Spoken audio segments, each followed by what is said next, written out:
So it is my pleasure to be sitting up here with Sharmain Harris, who after spending 2.5 years in prison, has turned his life into a success story that I know you will be inspired to hear about today.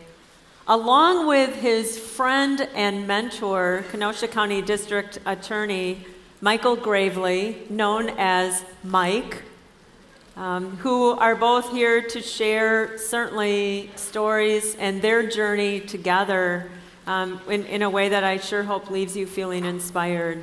So can we just give an acknowledgement for these two gentlemen?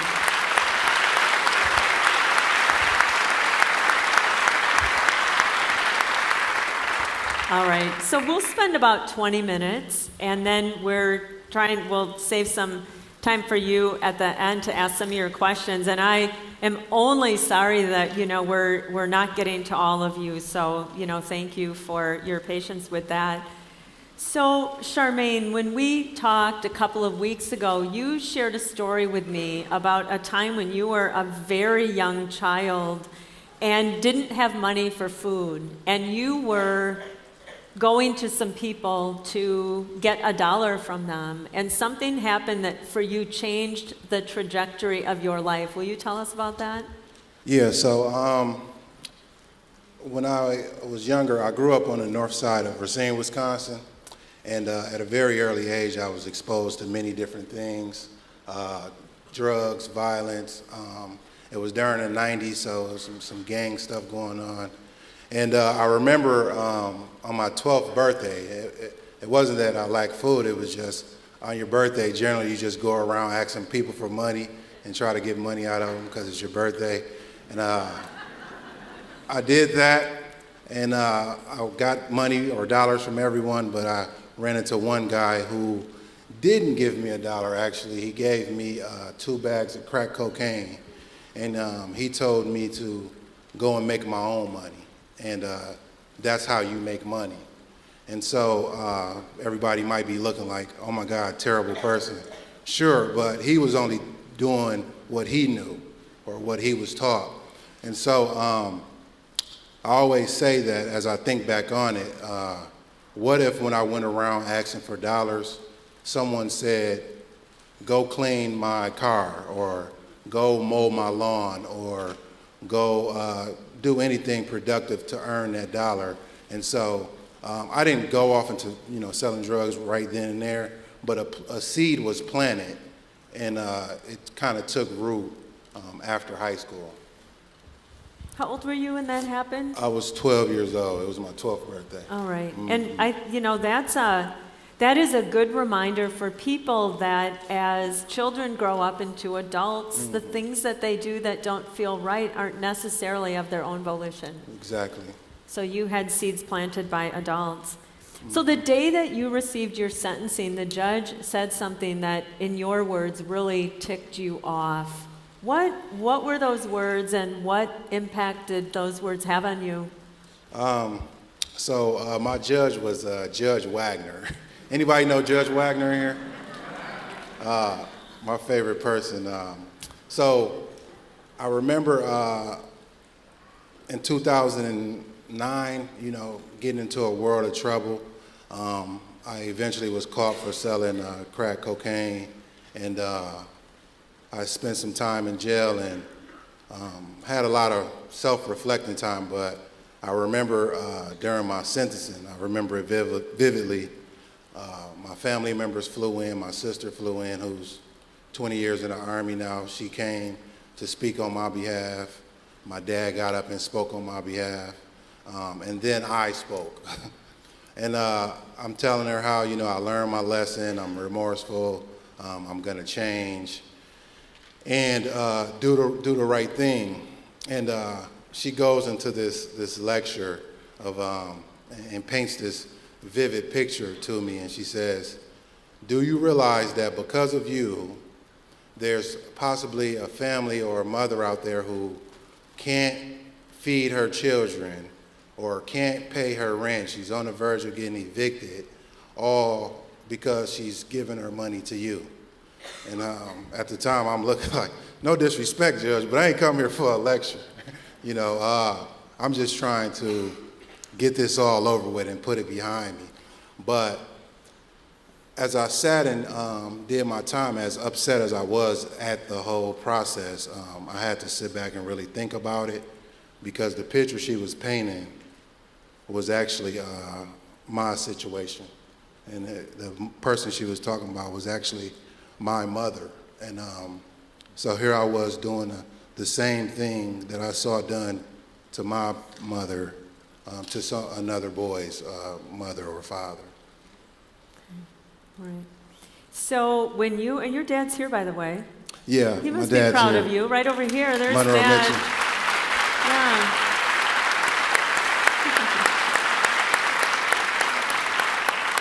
Do you have anyone else here?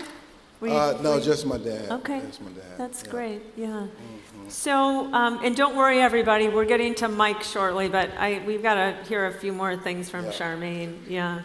So you used your prison time in a productive way, and what inspired you to be productive in the way that you were, and how did that help you following your release? So while inside, just to be honest with you, some of the same things that take place outside happen inside. There's access to many different things. But as I saw that, I'm like, what's the difference here? So I had to make a conscious decision to kind of stick to myself. And I would always be known as the guy that don't really talk to too many people.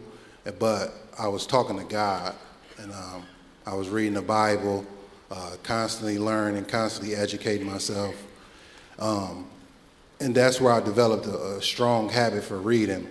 And one of the things that really changed my mindset forever was I was given the opportunity to go to a military-based bootcamp program. Changed my whole life. I was just telling Mike, I think the whole prison system should be boot camp. Because I learned things that I really didn't have in my life. I learned discipline. I learned structure. We couldn't really talk to each other. We had to do physical training, run 2 miles, and all of these different things, both or mentally, physically, and emotionally. And during that time, I had a period to kind of share my story with the group, and that's when my leadership role really began to take place. To the point that once I returned, all I really did was use all those tools and strategies and things from inside and apply them to what I was trying to do or reentry. So when I would get told no, I had the discipline or the perseverance to overcome that. Just as when I was doing a push-up and I couldn't do it, I pushed through it. I had the perseverance to continuously apply for jobs. And, I landed a job at Red Robin for a while, and I told myself I'm going to be I was a dishwasher. I told myself I'm going to be the best dishwasher ever, you know what I mean? Then I moved up to cook, and then what really inspired me was when I had my son. So I have a 5-year-old, I have a 14-year-old, a 5-year-old, and a 6-month-old, but my son was my first biological child. And just real brief, I came into the WIC office for an appointment. So WIC is where you get supplemental milk and nutrition education. And when I came there, they told me about this fatherhood program they were trying to do. And I was excited to be a dad at that time. And so I was grateful to come out. So I came out to the event, and after about 30 minutes, we realized I was the only guy that showed up. And so this is where I took initiative, something I learned in boot camp. I made my pitch, something I'm learning in business school now. And I said, hey, you should allow me to volunteer to get some guys out. I'm sure I can. And just to make a long story short, I hosted an event as a volunteer and had over 25 guys come out to the event. And then I was told there was a job opportunity. And so through a period of 6 months, I would call, email, text, until finally they said they received some funding from United Way, got me on part-time, and then eventually I got on full-time First year, over 100 fathers went through the program. I received the Y-Link Award through CABA. I received the 20 Under 40 Award, NAAC Positive Impact Award. And so all that resilience and all that fortitude.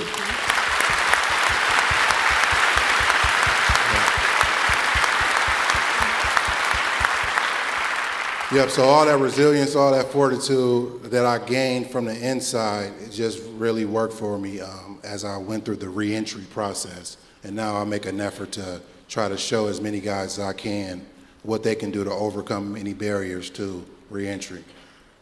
Congratulations to Thank you. you. That is a long, boy, I'll tell you what, that is a long line of acknowledgments and awards that I mean, most of us in this room don't even have that, and we didn't spend 2.5 years in prison. So I mean, I think that's really amazing. Yeah, that's amazing. So, Mike, when and where do you enter this story? So, Sharmain and I met in 2016. He was not yet an award winner, but he was just getting that WIC program going, the Fatherhood program. And I met him at an event where they were talking about the criminal justice system and where it was unfair and where it was fair. And so I'm in the audience and I'm just listening, and there's a guy who's a table down from me, and he's a young guy who's talking about his period of incarceration and is a thoughtful, even-handed person who is not trying to have anybody assign blame for what's happened, but who is really legitimately trying to give some suggestions on how to improve things. And I was just very impressed and made it my mission to be sure that I managed to leave through the same doorway he did as we were on our way out, and introduced myself. And he told me his name was Sharmain Harris, and I've been a prosecutor in Kenosha for 30 years and consider myself an encyclopedia of the folks who've had troubles in this town. And so I knew his name, and I had not been the prosecutor on his case, but I recalled law enforcement conversations about the times that he had been somebody that law enforcement was paying a lot of attention to before he went to prison. And I thought to myself, this is the kind of individual who, if he was willing to have some real conversations with me about the impact the justice system has on Sharmain and people who've been in the same situation as Sharmain, that I might have a chance to get some information I'll get from no other place. And Sharmain was willing to have those conversations with me, and I think he made it a little bit of a mission to educate the 30-year prosecutor on the impact of a lot of what I do on a group of folks who I wouldn't get a chance to talk to very often. And I just want to tell you folks that had a profound effect on the kind of prosecutor that I get to be. So we had a couple of those conversations, and he was an open, thoughtful guy. We never talked about specific cases. We were talking about sort of system kind of things.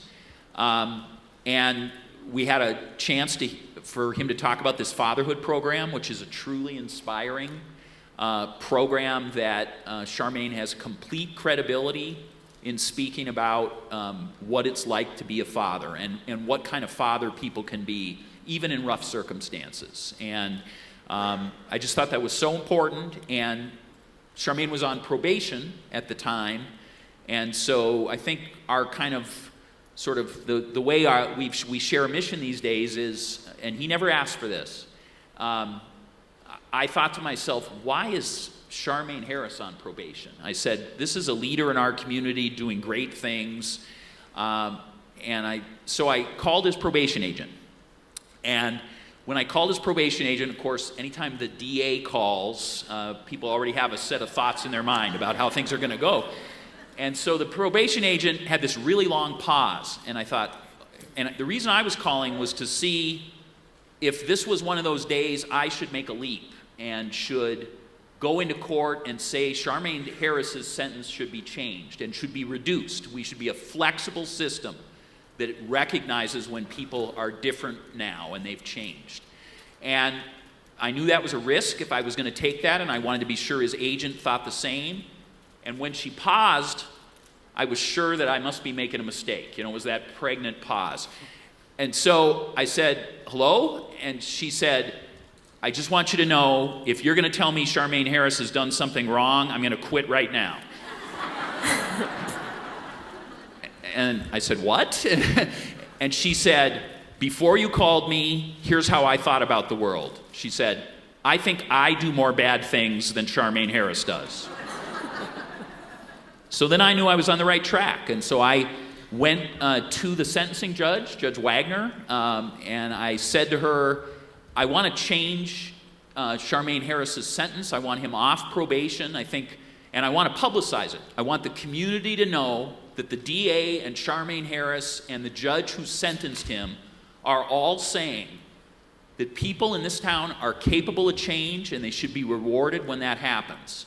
And the judge was all in, and Sharmain was there with his family, and we had the Kenosha News cover it, and that's what began our sort of partnership over the last couple years.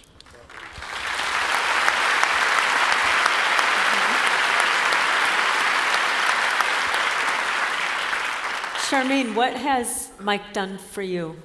So, the situation he just talked about just opened so many doors. In my life, one of the first things that happened in 2016, that happened in February, and I can't remember what time it was, but it was voting time locally. And I sent Mike an email and said, I'm going to vote today because you can't vote while you're on probation or parole. And so that changed my life. And then, being able to tell people I'm off, parole or don't have to worry about that was huge. But one of the biggest things that happened for me was the connection he made with Carthage College. One of the best things that ever happened for me. I'm now at Carthage on a full-ride scholarship.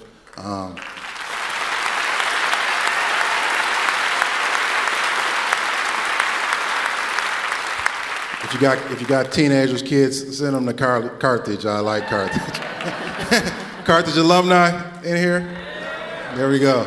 I'm in a business program there, and that's been very impactful, and if all goes well, I should complete in 2021. You got anything to add to that, Mike? You got anything to add to that? Well, so I just want to make sure that people hear how this partnership worked, right? So Sharmain contacts me and tells me he voted. I'm in my office in a meeting, and I tear up.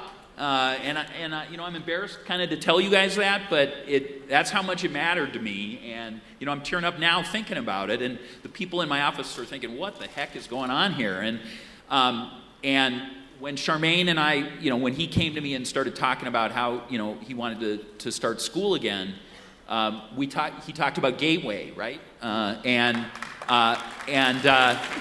So, fabulous opportunities there, and, but he had been at a four-year college before, and I said, well, have you thought about Carthage? And he kind of, you a little bit, poo-pooed that, right? Yeah, it was kind of expensive, so I didn't know how I was going to pay for it. So here's the doors that open up to you. So when he said that to me, I called Carthage, and I said, and I referred them to this article that had been in the Kenosha News, and I said, I talked to the head of financial aid there, and I said, can you think of somebody in Kenosha who Carthage is, has a mission to educate more than the individual in this article? And I called on him. I said, this is the person who should get a scholarship. And so, and here Sharmain is making those kind of progress.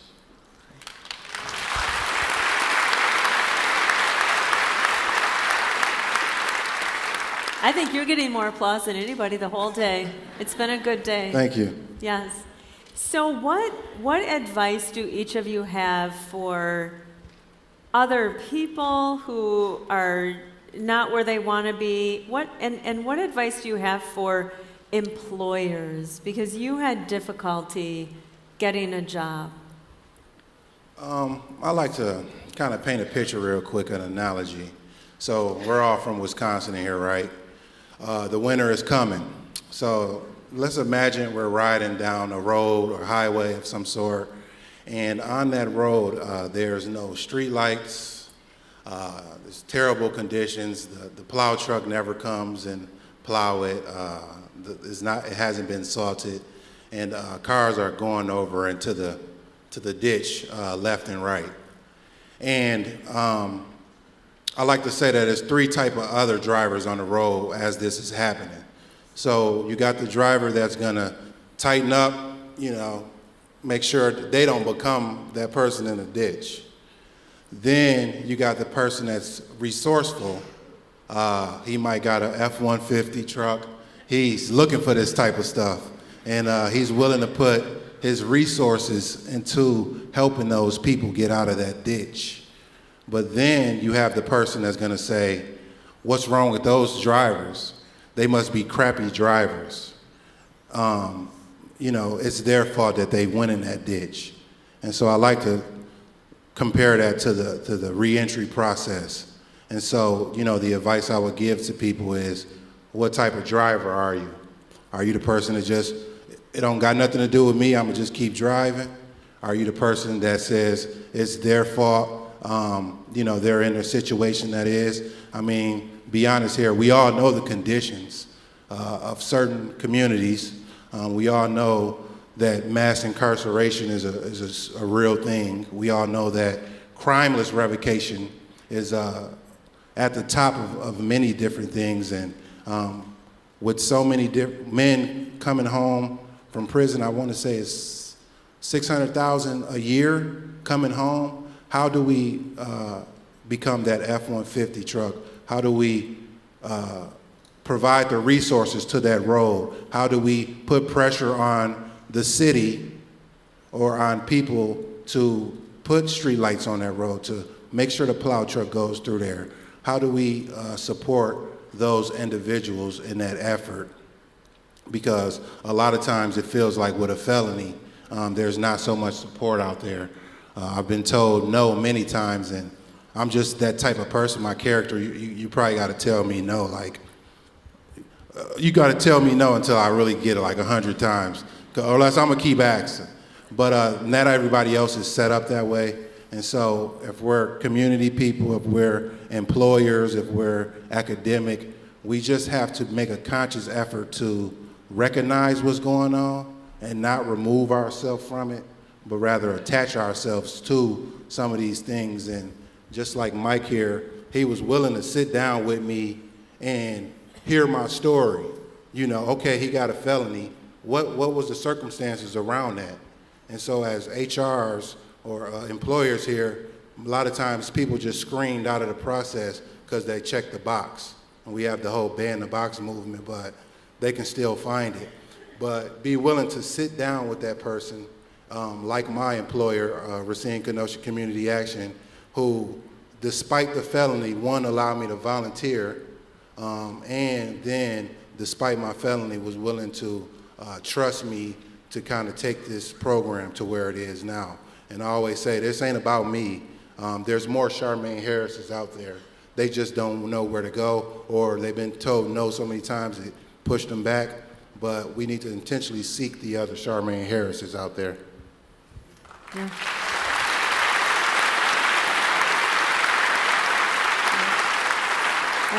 Do you want to add?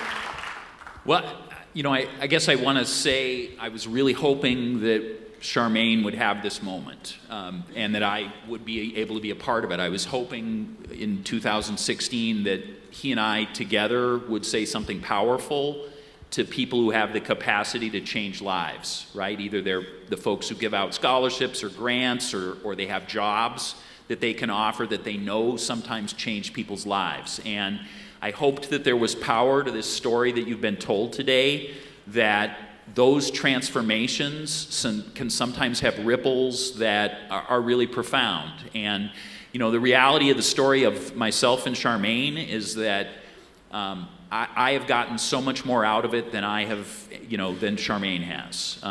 What I've learned and how I've become a better prosecutor in person is really more profound than the tangible things Sharmain has. And so there are capacities in all of you who have those powers to transform lives. when you're willing to take those kind of risks. And there are rewards there. There are rewards in all sorts of ways and places, and I hope you'll take those risks having heard this story.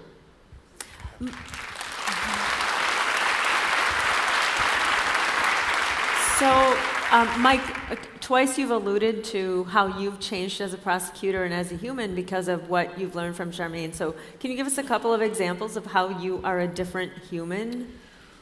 Well, yeah, I mean, I went from being afraid of a conversation with Sharmain Harris where that would not have been a natural conversation I would have had, where I was ready to accept the criticism of the thing I've done for 30 years. That's not easy, right? I've devoted a lot of weekends and made a lot of sacrifices to send a lot of people to prison.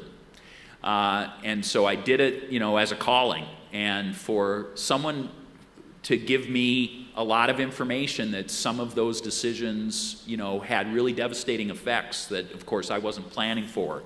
Were difficult conversations, but they were absolutely conversations that now that I'm the DA and I'm the boss of a set of prosecutors, were really important. And I hope they are things that'll help us change the criminal justice system. But, in the end, it's about using whatever authority you have to be sure that you recognize the humanity in everybody, not only the victims, but the folks who are making the mistakes that cause you to be prosecuting them. And so, in the end, you just have to understand everybody in this process is a human being, and so they're all capable of change.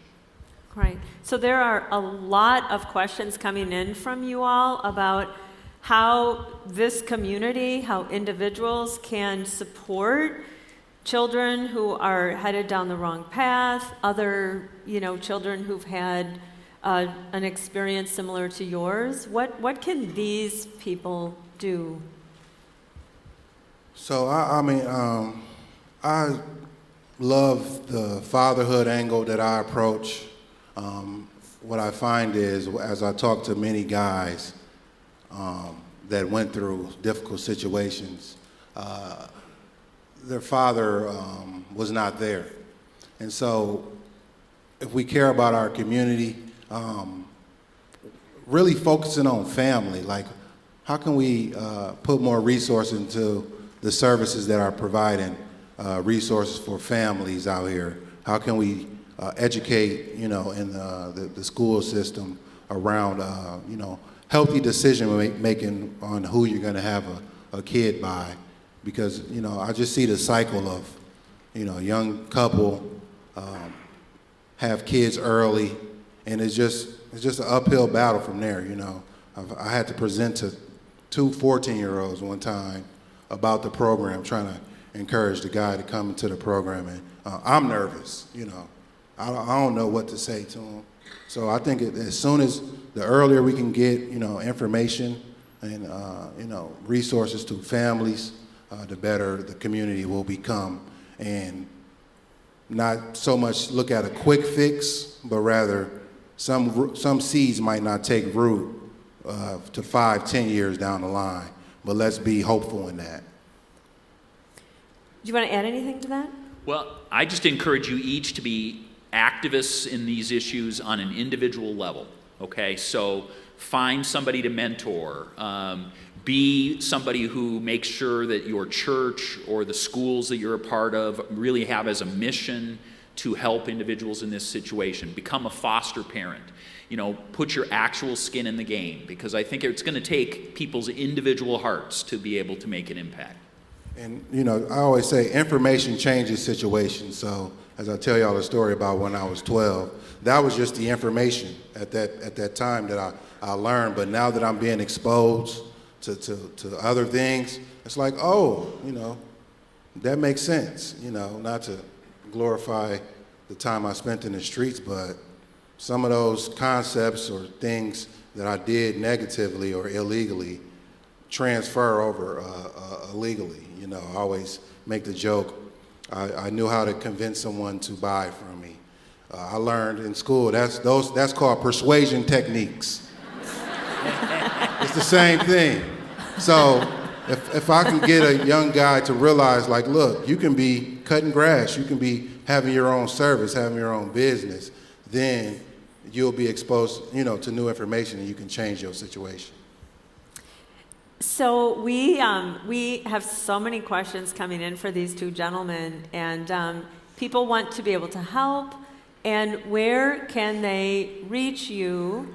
And if some of you have questions for Mike, you're asking questions about what you're going to do to change the approach of prosecutors and how you're going to affect the system in this county. And I wish we had more time to answer these questions. Can individuals reach out to you individually if they would like to dig deeper? Sure. How do they reach you? Add me on LinkedIn, Sharmain Harris. Okay. That's the best thing I can say for Okay. everybody right now instead of giving you an Your email LinkedIn. address. Yeah, Okay. Look me up on LinkedIn. All right. And for me, it would just be calling or emailing the Kenosha District Attorney's Office. All right. Yeah. So, gentlemen, thank you very much.